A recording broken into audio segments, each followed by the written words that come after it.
اس کا 1 روپے کا بوجھ بھی میں غریب آدمی پہ نہیں پڑنے دوں گا. اور میں نے پہلے بھی آپ کو یہ بتایا ہے کہ یہ وزیر اعظم کا فیصلہ تھا کہ جب تک وزارتیں، جس میں ہماری وزارت تھی، جس میں فائنانس کی وزارت تھی، جس میں بسپ کا پروگرام تھا، انہوں نے کہا جب تک آپ کوئی طریقہ کار نہیں لے کر آئیں گے جس میں ہر غریب آدمی کو مجھے واضح شکل میں آپ دکھائیں کہ بچایا جا رہا ہے، میں تب تک آپ کو تیل کی قیمت نہیں بڑھانے دوں گا.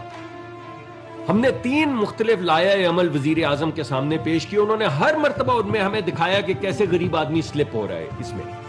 کہ اگر آپ یہ پیٹرول کے اوپر صرف سبسڈی دے دیں گے تو جو انفلیشن کا امپیکٹ آئے گا یا مہنگائی کا امپیکٹ آئے گا، غریب آدمی اس سے کیسے ڈیل کرے گا. تو فائنلی یہ فیصلہ کیا گیا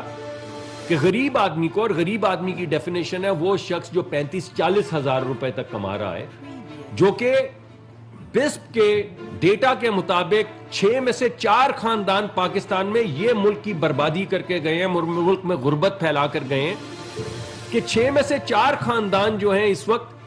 وہ 37,000 روپے، یعنی سب سے جو چوتھا امیر ترین خاندان، وہ 37,000 روپے ایوریج سے کم پیسے کما رہا ہے. تو انہوں نے کہا کہ ہمیں اس کا سولوشن دے کر جائیں. تو وہ سولوشن آپ کے سامنے پیش کر دیا گیا ہے. ہر وہ شخص جو اس انکم رینج کے اندر ہے اس کو 2,000 کا وظیفہ دیا جائے گا، تاکہ وہ اپنی ٹرانسپورٹیشن پہ خرچ کریں، اپنے کھانے پہ خرچ کریں، یا جو بھی ان کی ضروریات ہیں ان کے مطابق وہ ان پیسوں سے کچھ سہولت اپنے لیے پیدا کر سکیں. پھر اس کے بعد یہ مشکل فیصلے کیے گئے ملک کو بربادی سے بچانے کے لیے، ملک کو دیوانیہ پن سے بچانے کے لیے،